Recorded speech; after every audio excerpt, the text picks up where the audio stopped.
This is Ivana Winter, psychology and hypnotherapy. I used to have a little bit different channel before, but I realized that I kind of wanted to transform it into something more related to what I'm doing now professionally.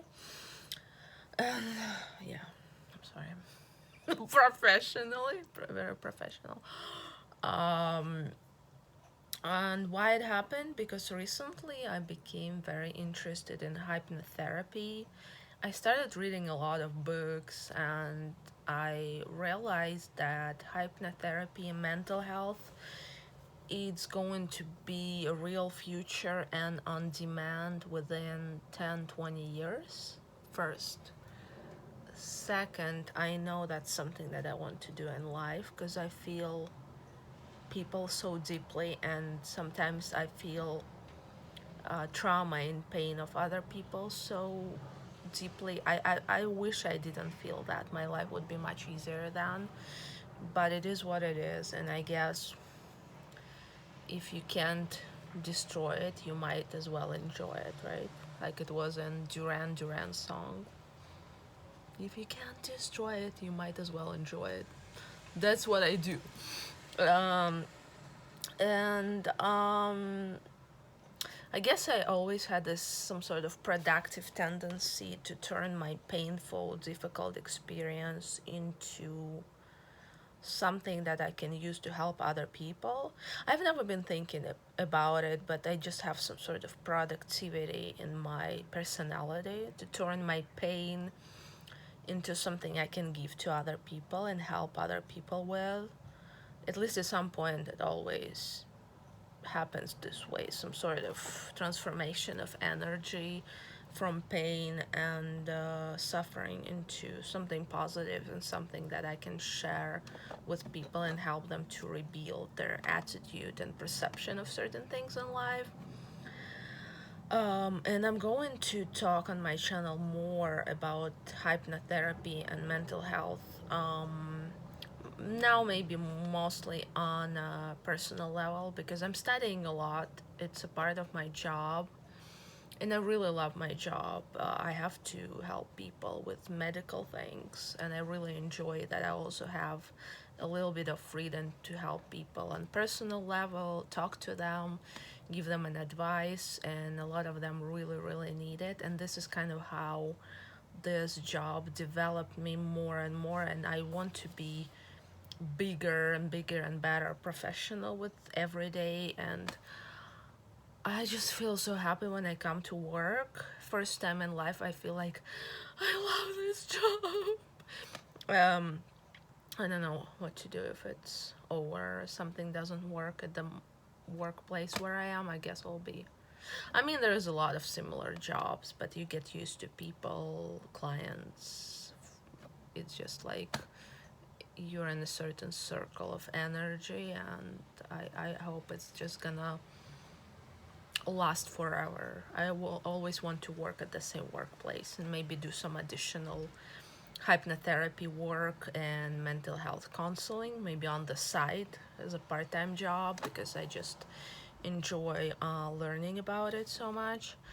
And it's not just that I'm enjoying, I see the results, just how my friends ask me questions, how I helped myself to rebuild my personality after a very deep psychological trauma, how I helped myself to stay positive, to stay strong, and at the same time to stay a kind person. I think to stay strong after the psychological trauma, it's not the hardest part. The hardest part is to stay kind and to stay understanding because psychological trauma very often kills your sensitivity and ability to connect to other people. So that's something that I hope I will continue keeping in my personality because whatever happened in life, I always wanted to be an understanding, kind person as much as I can.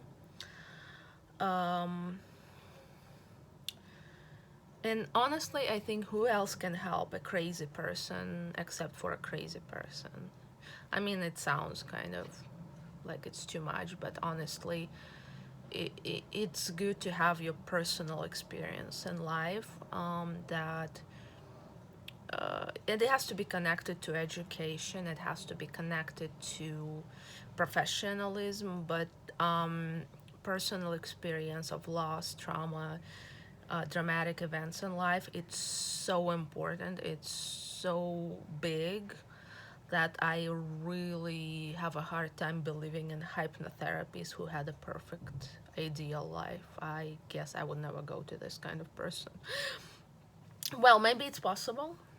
I just don't think it is possible for me to go to this kind of person. So no offense. Mm, and a lot of things that I wanted to talk about in this video. First thing, it's people who shaped my personality and affected my personality. Uh, why I wanted to talk about it, because there is a huge difference between people who shape your personality and help you and people who manipulate you. And I see a lot of that in lives of other people. And how to understand that person truly helps you and shapes you, and how to understand that person manipulates you. So that is, it's not that hard. I had a person in my life who shaped me as a personality when I was 14. I had a really perfect, really good life. Well, my parents divorced, but we lived really good. My mom had a really good job. We had money. We had a cleaning person. I had an older brother. Everything in the house was perfect. I didn't need to do much. I kind of felt a little bit like a rich girl. I have everything. My older brother takes care of me. My mom takes care of me.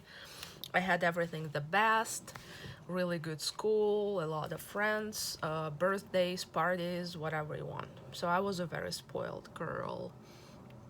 And at some point, it started changing. A lot of things happened, such as my mom had a bad accident after which she was disabled for a while, and we needed to do a lot of things to help her. And in Russia, where I was born, and back then it was Uzbekistan, it was a part of Soviet Union, but it was very similar to Russian culture. And as a Russian person, I would say it wasn't that different back then when I was growing up. Now it's very different. We didn't have much social services and assistance. If your parent was disabled, and as a child, you had to do everything for your parent, and it was expected, and it was really hard. I had an older brother, and he was a really good caretaker, and he was very gentle, tender. He had a lot of sacrifice in his personality, and I wasn't that kind of person. I want to tell the truth, I was a sucks child. I was very selfish, and at the moment when my mom needed help the most, I behaved like a child. I wasn't a good caretaker, I wasn't great. I was just a spoiled girl, like a girl who had a lot and felt like it's gonna last forever.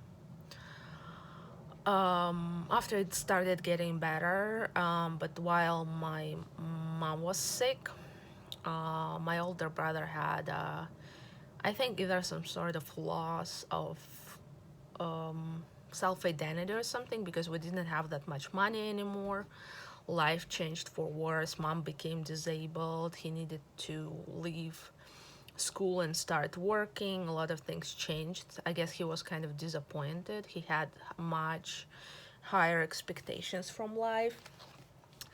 And my older brother started using certain substances, and it was horrible. We didn't know much about it back then. Russian society was very innocent. We didn't know how to treat drug abuse. We didn't know what to do with it. And when we found out, it was really, really late to save him. And when I was 12 years old, I lost the most important person in my life, because my older brother was, to some degree, like my father and mother in one person. He took care of me. We were really close. We loved each other, and probably he loved me, and I just was a child using his love and his care, just more of a consumer. I only understood how much I loved him when he was gone. And all of this trauma happened when I was 12. And I really started listening a lot of really dark rock and roll music, going to parties, communicating with a lot of people. You know, active people, they react to depression differently. They start becoming super active. Like, I want to be here, I want to be there, I want to be everywhere. People with more mild personalities, they probably become more quiet, more like traditional perception of being depressed, just quiet and not talking to people. But an active person with my kind of personality, of course, I just started getting in trouble, misbehaving in school, and after was a number of strange events. And from my fancy VIP super school for rich, cool kids, I had to go to another school. And now it's a conversation about people who shaped my personality and how you distinguish between a person that inspired you and helped you and a person that to some degree helped you a little bit here and there but became a manipulator. Why I'm saying that? Because I see a lot of that stuff going on when people get attached to wrong people because of the little help they provided. Nobody knows, nobody remembers where and when. So I came to this school for not so rich and not so cool by somebody's measures kids. And I was so happy in that school without all of this, all of that show off and all of these people who are trying to look rich and famous. There was a lot less of that show off in that new school. And I was thinking, oh my God, it's so nice to be with these people. And I've met my best girlfriend in that school with whom we stayed best friends for our whole life. I feel like that school and time I spent there, it was a real game changer. It changed everything in my life. It made me a real person. I even have like a goosebumps when I remember this that time when I was 14. And I also met a teacher, a history teacher, and in the beginning he seemed like a little bit of a harsh person. He used to work in military school before, and he was kind of very direct with kids. But what was so special about him, he had real values, and he was very honest. And I felt like his personality and his qualities and his voice and his values, they live in me. They live in me so deeply because those values, they were not Russian or American or Cambodian or whatever. They were just values of an amazing person. I think this kind of people, they change generations. I feel like that person, he was some kind of Russian Kurt Cobain or Eminem or Bob Marley or whoever, but by level of his influence of people, he was so big. And I remember there was a situation that truly connected me to him because I've seen how brave and how honest he was. And I remember back then I lived in Uzbekistan and they tried to separate from Russia as much as they could, even though they used to be a part of Russia. And they published a really strange, controversial history textbook. In that textbook, all Russians looked like really bad people. Like all of them were bad. And we had a lot of Russians living there, a lot of not Russians living there. And was really, people felt strange about that. It seemed like a really dirty fucking propaganda. And as a Russian kid, I felt really strange because we all were friends in school, all people were friends, but when you read this kind of textbook, it's like, is it like somebody trying to persuade everybody in my city that I'm a bad person because I'm Russian? So, and we were in class, We were on a history class with this teacher, Ivan, and he said, guys, looked at this textbook is like, guys, you can put this textbook in your backpack. We're not gonna use it because every single Russian person in this textbook looks like a bastard. And I don't want to teach kids using this. I'm a history teacher. I want to be honest and I want to be objective. Everything that was great in our history, I want to show you. Everything that was shameful, I want to show you. But I don't want to lie. And that was a moment when I felt like,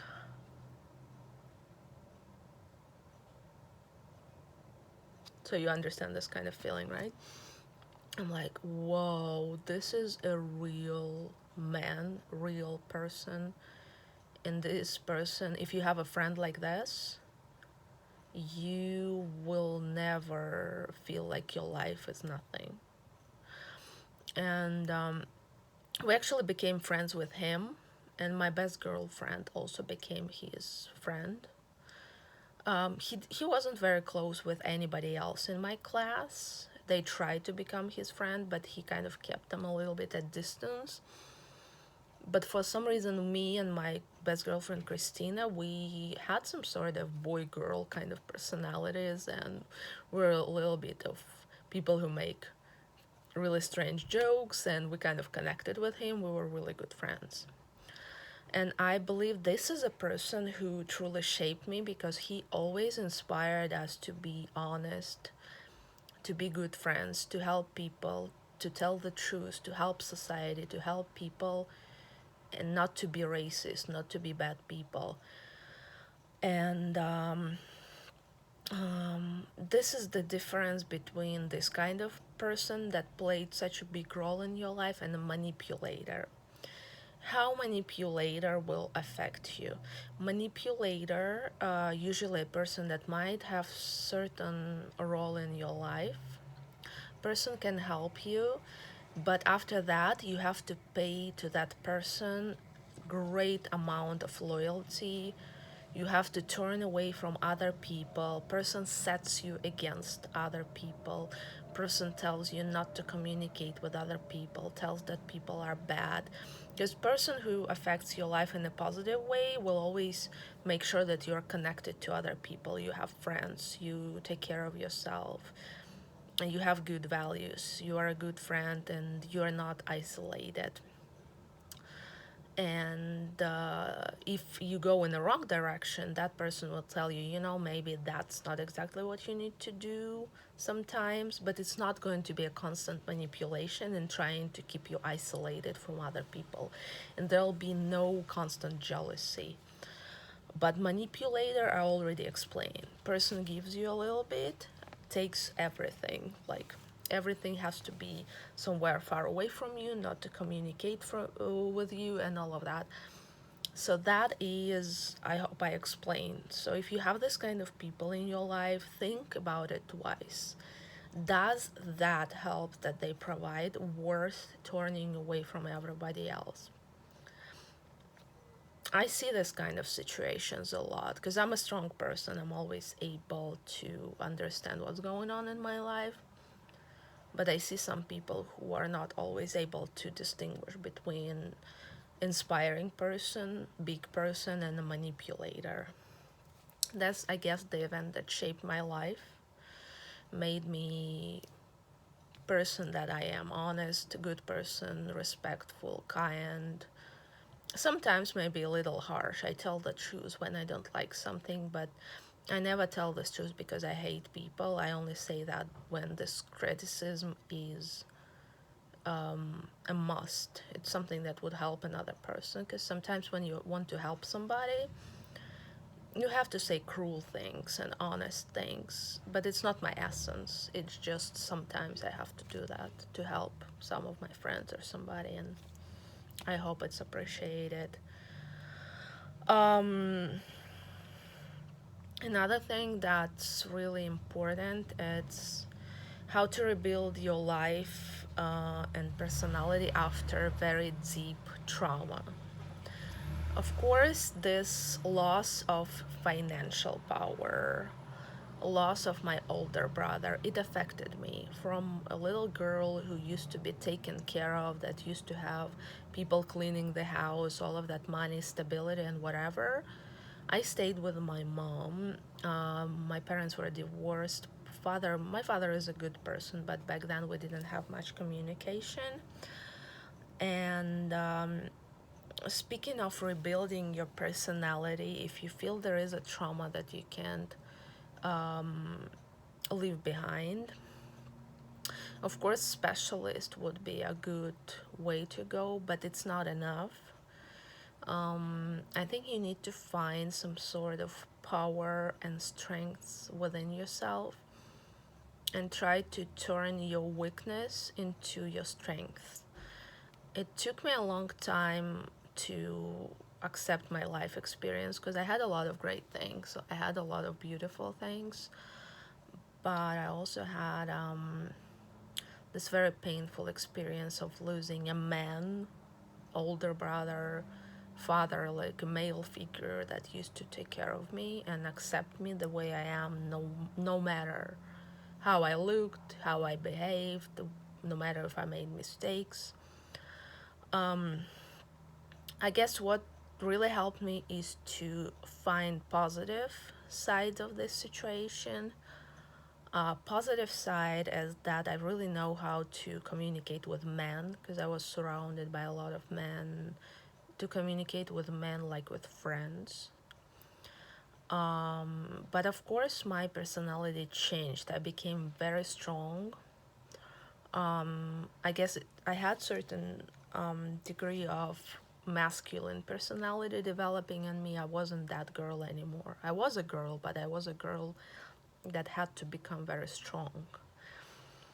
And I found a lot of beauty and a lot of support in that strength that I had to accept because I needed to take care of my mom, take care of myself, and I had a day when I was sitting and thinking, if my older brother was alive, what would he want my life to be like? And I just made the decision that I'm going to live for both of us. I'm going to honor his memory, but I'm going to honor his memory in the way that doesn't destroy my life, but that rather enriches my life. Because definitely the story that happened, I can tell to my kids when I have them and make sure they never play with drugs because I'm sure my story and my pain will stop them from doing this. I'm sure they will understand it and they will help other people to stay away from that too. And I just accepted all the good and bad things in my life too. I accepted my new strong personality and I understood that I need to help other people too. So I guess the fact that I ended up in social work and I am so happy and I'm so successful and I keep developing and I'm thinking about becoming a hypnotherapist. And hypnotherapist is not just a person who will be looking in your eyes and like, it's not that. It's a lot more. It's a person who can help you to overcome childhood trauma instead of taking antidepressants and pills. It's somebody who will try to work with that very deeply and kind of take it out and destroy it or diminish that. It's a lot of things that people developing in that field will be able to do in the future. I'm sure that I really hope I'll be able to develop as a doctor or a specialist in that field, and a lot of people are developing in that field now. It makes me very happy because I think treating trauma on a deep level is more important than just kind of disguising it by taking antidepressants.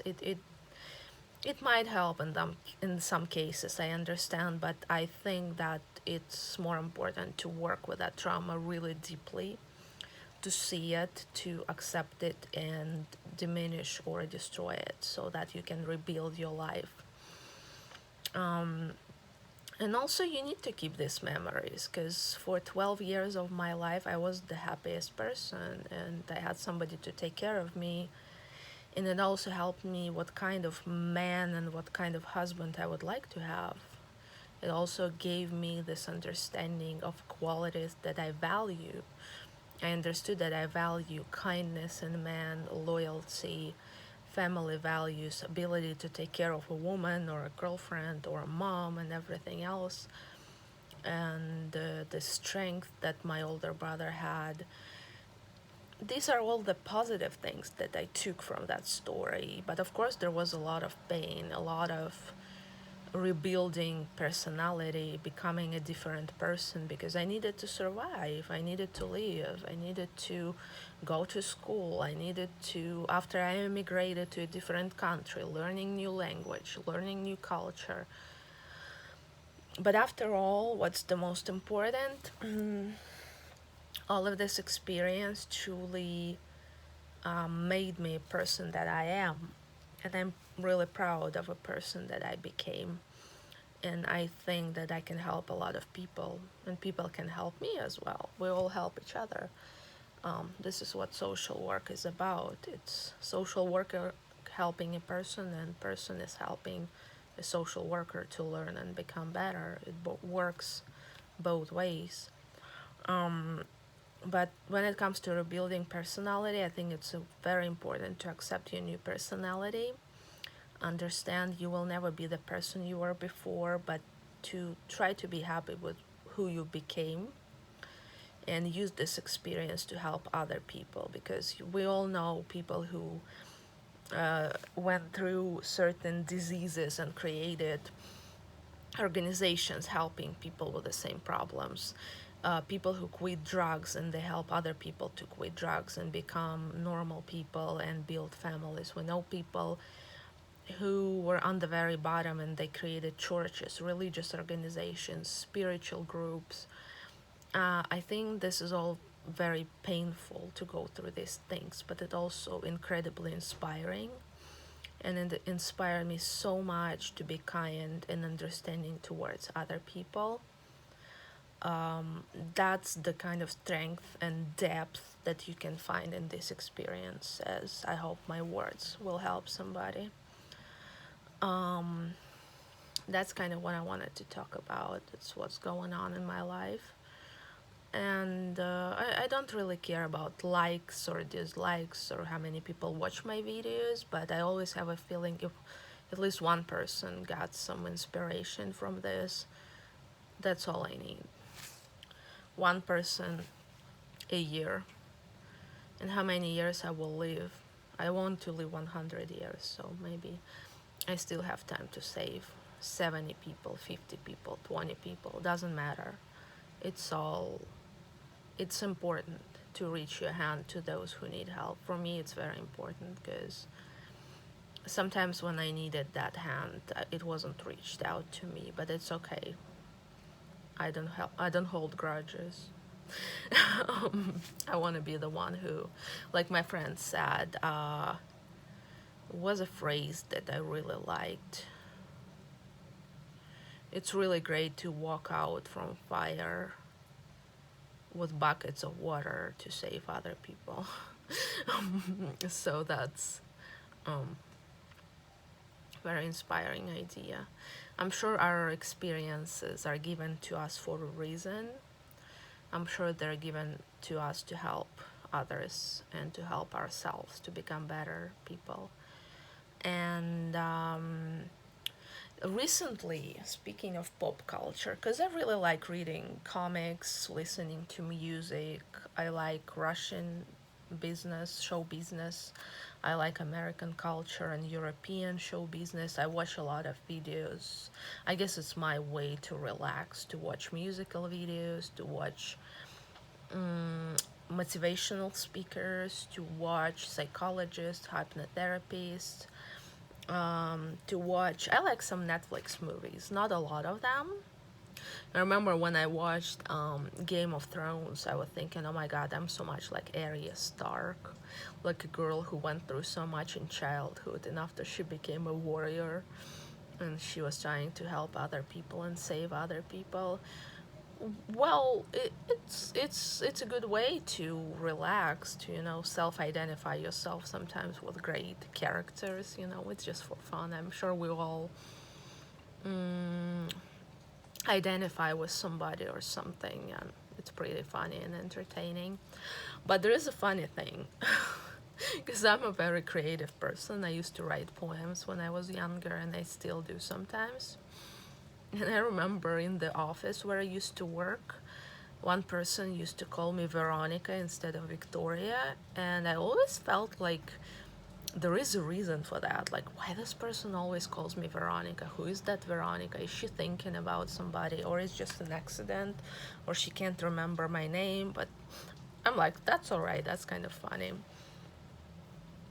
But I always had a feeling like there'll be some moment when this Veronica will show up, because I'm a weirdo. I have some intuitive feelings sometimes. And here you go. I watched this movie that a lot of people recommended to me called Riverdale, and this is an amazing story. It's kind of like a light pop teenage version of Twin Peaks. Twin Peaks used to be my favorite movie long ago when I was a child. And this is kind of like a very teenage kind of version. It's all about falling in love and new girls and boys coming to high school, sorting out relationships. We are friends with this person, we're not friends with this person. Like we all went through this. It's kind of fun to come back in that time.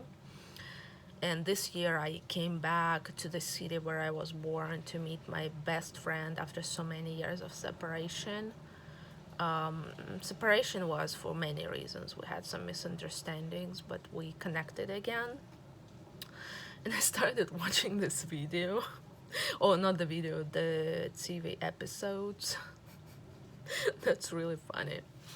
This Veronica has a very similar personality to me, and even physically, she looks very similar to me. Speaking of Veronica, that I used to be called. And she has a best girlfriend, Betty, and this Betty, she looks exactly like my best girlfriend from high school. And I'm like, Betty and Veronica is like me and Christina, my best girlfriend. And in the story is kind of similar, like this. Veronica used to be from rich family, and after something happened, her father lost business. She comes to this small town. Everybody thinks she's like